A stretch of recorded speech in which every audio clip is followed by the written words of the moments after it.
ركيت يمسو بحر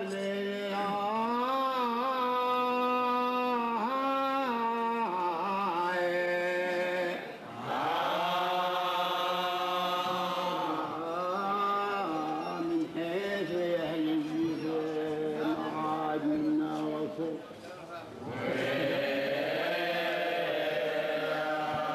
يصحب الرياح معاد منا وصل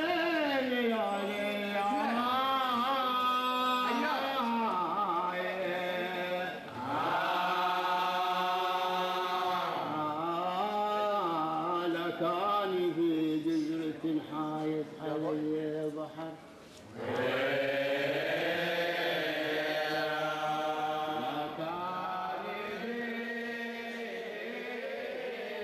What if two stories that at first seem quite different were actually a record of the same history?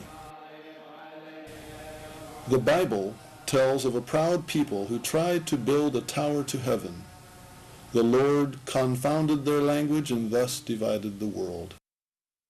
This righteous family of 13 brothers left Babel. Its leader was Jerah. St. Jerome spelled his name J-A-R-E. The Greeks spelled his name J-A-R-A-C-H. Some early English Bibles called him Jared. We shall call him Biblical Jared, and his people we shall call the Jaredites.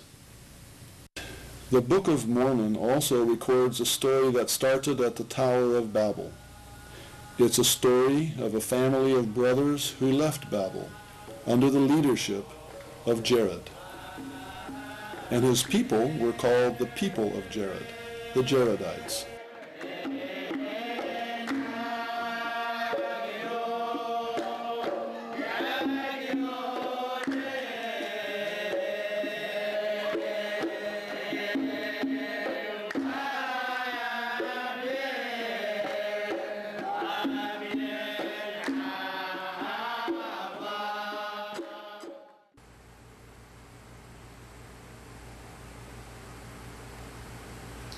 Both the biblical and Book of Mormon Jaredites left Babel. The question is, where did they go? In his 2-volume work entitled The Historical Geography of Arabia, the Reverend Charles Forster stated that biblical Jared led his 12 brothers to southern Arabia.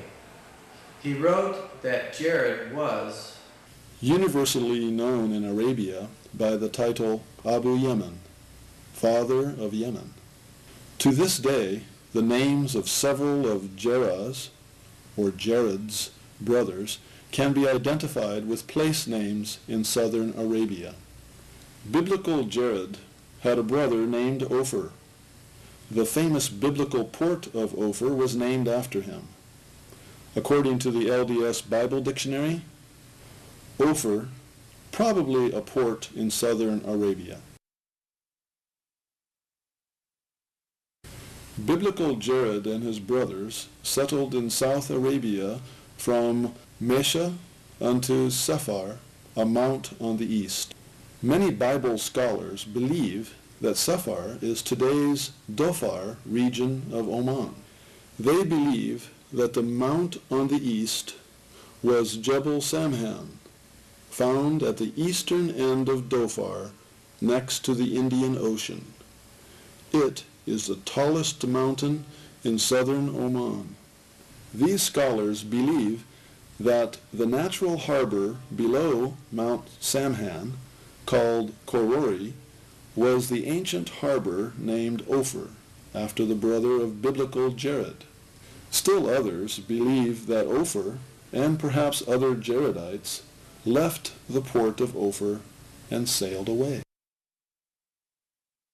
The Book of Mormon provides a key that ties the Book of Mormon Jaredites to the Bible Jaredites.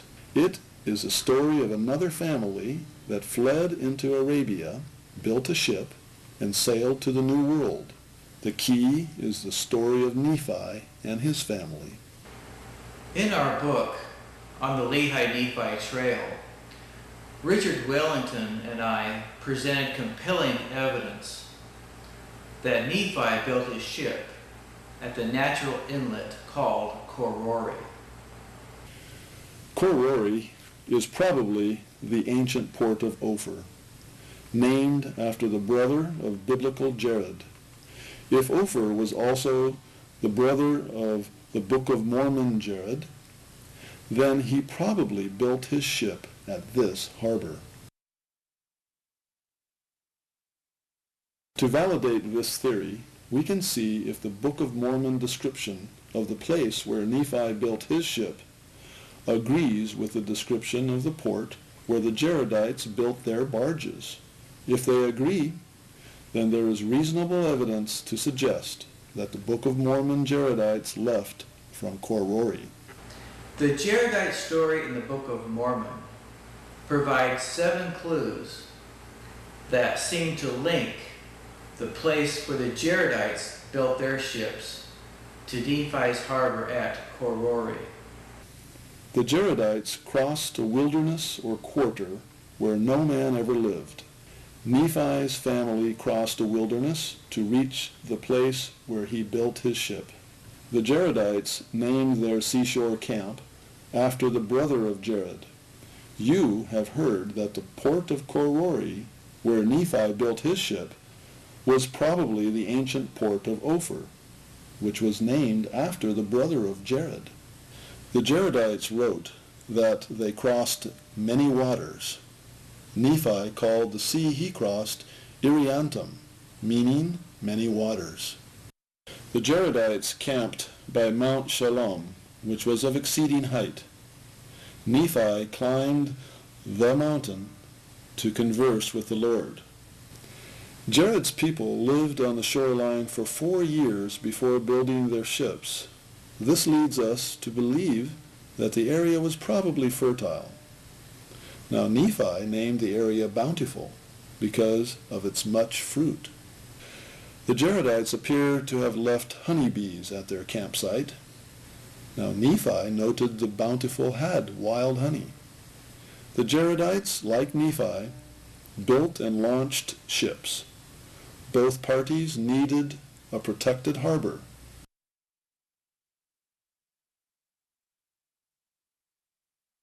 According to linguist Hugh Nibley, the biblical term wilderness almost always meant desert. The great desert wilderness near Babel was Arabia to the south. Nephi reached Bountiful from Jerusalem. He would have used the western frankincense trail, which ended at the port known as Korori, or Ophir. The scholars believe that the Tower of Babel was in or near Babylon.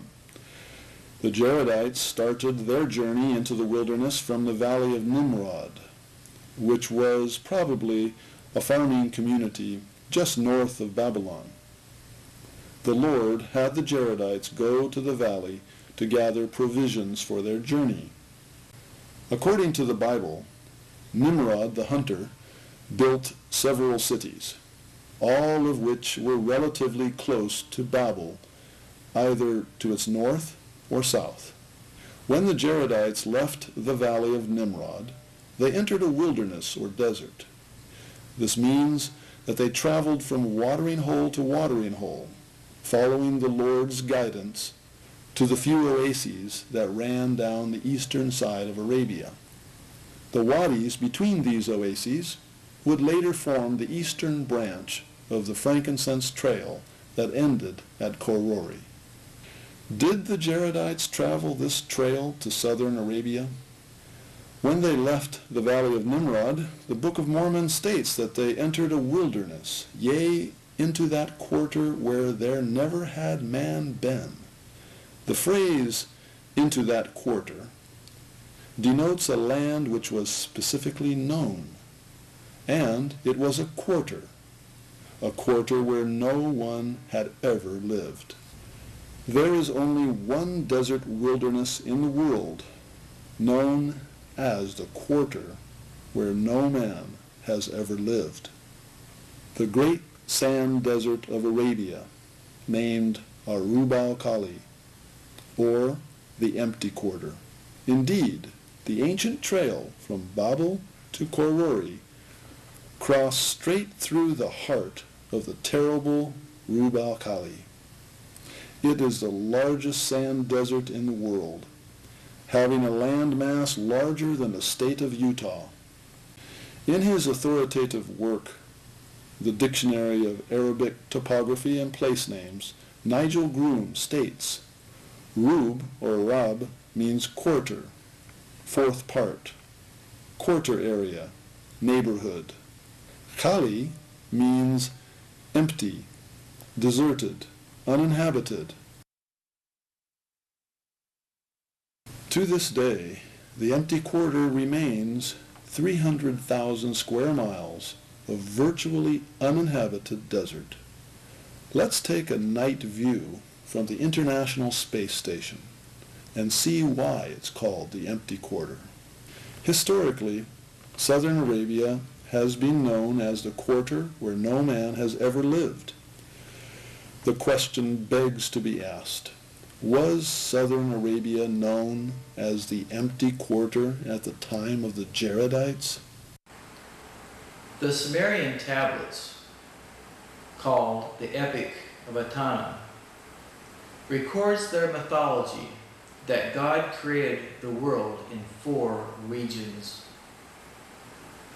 The first 3 regions were identified as Mesopotamia and its neighboring empires, India and Egypt. The 4th region was called the region not for man. Undoubtedly, the 4th region was the Arabian desert to the south, a land inhabited in that day by very few people. Since biblical Jared is known as the father of all the southern Arabian tribes, the area must have been practically empty of people when the Jaredites entered it. Northern Arabia also seems to have been relatively empty. Juris Zarans, a leading archaeologist of Arabia, studied ruins in Arabia. He believes that even the wandering Bedouin were not in Arabia at that time. This is understandable since Jared was only the 5th generation from Noah and the flood.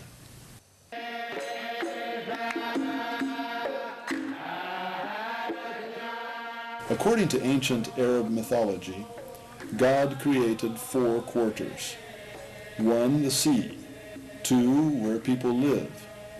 And 1, a quarter where no man could live, the Rub al-Khali, which any Arab can tell you means that quarter where there never had man been.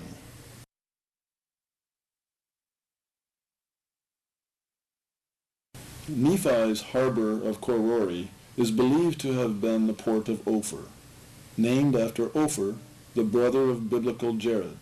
The Book of Mormon Jaredites named the harbor where they built their barges Moriancumer. The prophet Joseph Smith revealed that Moriancumer was the name of the brother of Jared. If Ophir and Moriancumer were the same person, and the Jaredite harbor was named after him, why 2 names for the same person? Biblical prophets who actually walked and talked with God were usually given new names by which they were thereafter known. Abram became Abraham. Jacob became Israel. Noah became Gabriel. And after Saul heard the voice of the Lord, he became Paul. The brother of Jared actually saw the Lord and heard his voice. The name Moriancumer appears to be a new name or sacred name. Rather than referring to him by his new name, he is simply known in the Jaredite record as the brother of Jared. It appears that the brother of Jared saw the Lord just before they embarked for the promised land. The ships were built and ready, needing only illumination. For this purpose, the brother of Jared went up a mountain to converse with the Lord. The Book of Mormon researcher and explorer George Potter believes it quite possible that the brother of Jared went up the mountain as the man named Ophir, but came down the mountain with a new name, Moriancumer. The Jaredites left soon afterwards. Biblical Jared had 12 brothers whose descendants still live in southern Arabia. The brothers who did not leave for the Promised Land and whose history contributed to the Bible would have referred to the port as Ophir, after their brother who had settled there before sailing away. But those who left with the brother of Jared for the Promised Land would certainly have called him by his new name, Moriancumer. As we see in the Book of Mormon, the harbor too would have been known by his new name, Moriancumer, no longer by Ophir. There is even a slight possibility that in some form the name Moriancumer has survived over 4,000 years in southern Arabia. The two mountain ranges just to the west of the Khor Rori are called the Mara Mountains and the Kamar Mountains, sometimes spelled C-A-M-A-R or C-O-M-A-R. It is common to see on maps of southern Arabia the two names written side by side, the Mara Kamar Mountains. Latin spellings of Arabic words change over time. Arabic is written without vowels. Thus, we have M-R-N-C-M-R,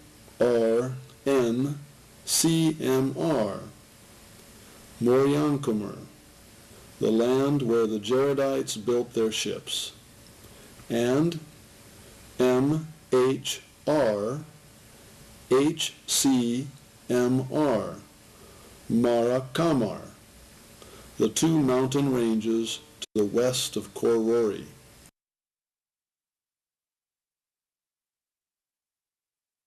The Jaredite record reads, "They did travel in the wilderness and did build barges, in which they did cross many waters." Some writers believe that this verse means that the Jaredites built barges each time they came to an inland waterway. In the time of the Jaredites, the weather was much wetter in Arabia than it is today. Even now, lakes form after the winter rains in the Arabian desert. Permanent lakes are known to have existed even in the Sabka area of the empty quarter. However, it makes little sense to build barges simply to cross a lake or an inland sea. It takes months to build a barge, while one could walk around a lake in a matter of a few days. One possible explanation is that they used river barges for the first leg of their journey, landing in northern Arabia before crossing the empty quarter. The Lord instructed the Jaredites to build ships like they had previously constructed. To me, this simply means that the Jaredites had been shipbuilders before they left Mesopotamia. There are several reasons for believing this scenario. The ancient civilization of Sumeria had a long shipbuilding lore. They were the first to use the sail. Ophir, the brother of Jared, had a harbor named after him. The brother of Jared, Moriancumer, never asked the Lord for instructions on how to build a ship, only for a new design. Obviously, he knew what he was doing. So what were the many waters they crossed? Nephi called the waters outside the harbor of Khor Rori Iriantum, meaning many waters. If the Jaredites built barges to cross many waters at Khor Rori, they would have had to cross the Arabian Sea, the Indian Ocean, the seven seas of the East Indies, and the Great Pacific. This would not have been the case if they embarked from the shores of the Pacific or Atlantic.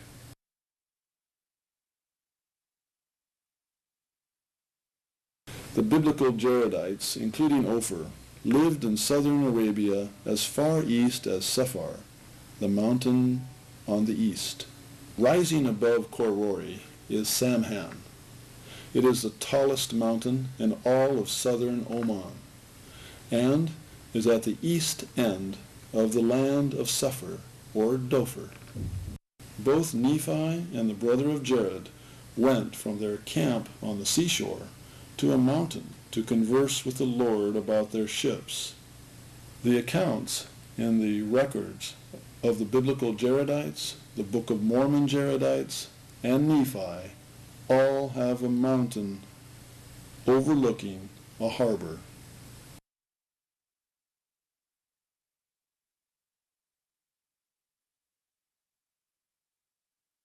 From the Jaredite account in the Book of Mormon, it appears that the Jaredites want to settle at their seaside camp. We read, "The Lord would not suffer that they should stop beyond the sea in the wilderness." The Jaredites seemed very content at their seaside camp. They had been there 4 years before the Lord chastened the brother of Jared for not having called upon him. It seems to have been a very pleasant place, at least one fertile enough to have supported a large group of migrants. Nephi called the land bountiful for its much fruit. Indeed, the valley in which Korori is found is the only place in Arabia where tropical fruit grows. The Arabs call the valley the Garden of Arabia because of its rich agriculture production. Although it is located next to the empty quarter where temperatures can reach 135 degrees, Korori, just 25 miles away, is blessed with the monsoon winds, and its temperature rarely exceeds the 90s.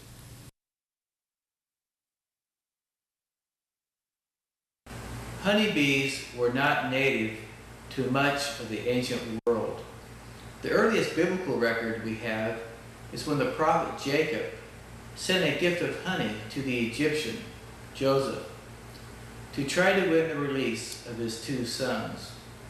Yet hundreds of years earlier, the Book of Mormon records that the Jaredites took honeybees with them from Mesopotamia.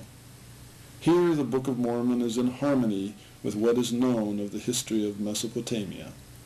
21st century BC writings of Sumeria and Babylonia mention honeybees.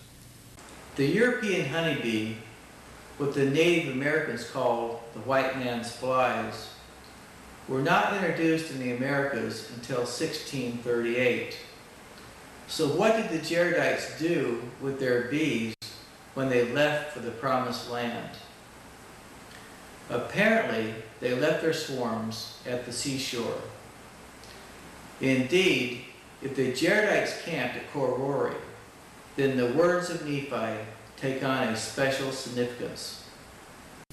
"And we did come to the land which we called bountiful, because of its much fruit, and also wild honey. And all these things were prepared of the Lord, that we might not perish." The Book of Mormon lists the provisions the Jaredites took aboard their ships, and there was no mention of bees. The honeybee is not native to most of Arabia, but it is native to Oman. How did it get there? Nephi mentioned that Bountiful had wild honey. Today in Arabia, the area in which Korori is located is famous for its honey. The Jaredites took seeds and honeybees with them into the wilderness. They camped by the sea for at least 6 years, and would by necessity have planted their seeds in order to preserve their fertility.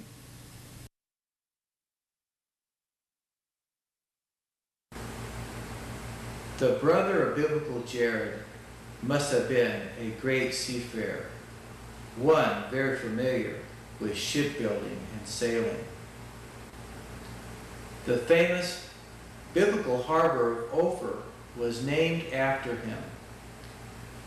The Book of Mormon, brother of Jared, must have built many ships, for the Lord tells him, "Go to work and build after the manner of barges, which ye have hitherto built." Wooden ships strong enough to cross the Pacific or Atlantic Oceans are large and heavy vessels. They need to be built on ways and then launched and outfitted in calm, protected waters.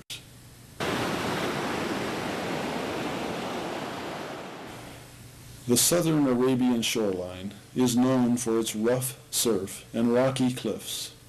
To build and outfit their ships, the Jaredites needed a protected harbor. The Omani Ministry of Information believes that Khor Rori could have been an active port as far back as 3000 BC. If biblical Ophir sailed to the Americas, Khor Rori was an ideal place to build his ship. It is one of the few ports in southern Arabia where ships could be built. And even more importantly, as Book of Mormon researchers and explorers Richard Wellington and George Potter explain in their book on Discovering the Lehi Nephi Trail, it was one of the few places in the ancient world that had access to all the maritime resources they needed to build large ships. We have reviewed the 7 clues that seem to tie the Jaredites to the ancient harbor of Khor Rori in southern Arabia. However, there are 3 other clues that perhaps point to the Jaredites having traveled to southern Arabia.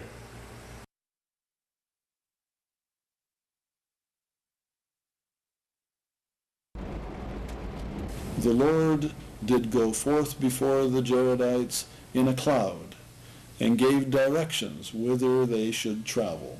The Lord led Moses and the children of Israel through Midian in a cloud and a pillar of fire. The Lord guided Lehi and his family through Arabia by giving them the Liahona. What all 3 of these events have in common is that the Lord led them into a wilderness. We know that in the cases of Moses and Lehi, that the wilderness was Arabia. The reason the Lord had to lead them is simple. It is very easy to become disoriented in the wasteland deserts of Arabia, and is usually fatal if one gets lost and misses a watering hole. It must be remembered that the Jaredites traveled in an uninhabited place. There was no trail at that time, and no one to stop and ask directions to the next well. The Arabs have a name for wide deserts where one can become disoriented, lose his way, and perish. They call it a tema. The brother of Jared molted out of a rock 16 stones that were white and clear, even as transparent glass. Veins of quartz are found in the mountains of southern Oman. Today, Oman exports silicon quartz sand for production in semiconductors. Besides quartz, Oman mines other clear ophiolites and gems. Joseph Smith taught that the Jaredites were a large people. It is interesting to note that the Jaredites have often been referred to as giants. We know from the Bible that many Jaredites stayed in southern Arabia. They did not accompany the brother of Jared, Moriankamer, to the promised land, for whatever reason. That said, the tribe that lived at and around Khor Rori from the time of the Jaredites to the time of Nephites were called the Adites. According to Omani tradition, the Adites were giants. Let's conclude this theory of ours by making it clear that we do not know with 100% certainty if Ophir even was the brother of Book of Mormon Jared. Notwithstanding the lack of hard physical evidence, a team of archaeologists from the University of Pisa in Italy came away from a survey of Khor Rori in the year 2000, believing that Khor Rori was probably the ancient port of Ophir. Let's also make it clear that we believe Nephi and his family sailed from Khor Rori. And, as you have seen and heard in this presentation, the stories, traditions, and historical parallels suggest to us that the Jaredites also set sail from Khor Rori.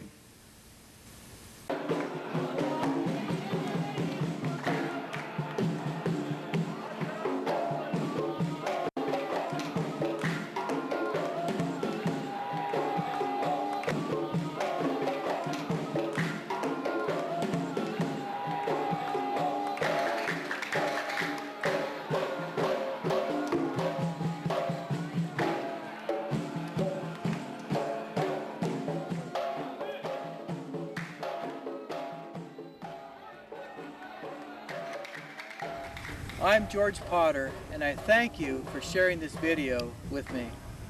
I'm standing here in northern Arabia, near where the ancient trail led from Babylon to southern Arabia. It's late on a summer's afternoon, and the temperatures have dropped to 115 degrees. How did the Jaredites ever cross such a land with the dreadful empty quarter in southern Arabia? Join Richard Wellington and I in the next video in this series, and we'll take you down that remarkable trail. It's reasonable to believe that with the guidance of the Lord, the Jaredites were the first people to successfully make that journey. Discover more about the Book of Mormon through science and exploration by subscribing to this channel. You can also visit our website, Christ in Peru, and learn about our annual Book of Mormon tours to Peru. I'll be your guide. Thank you.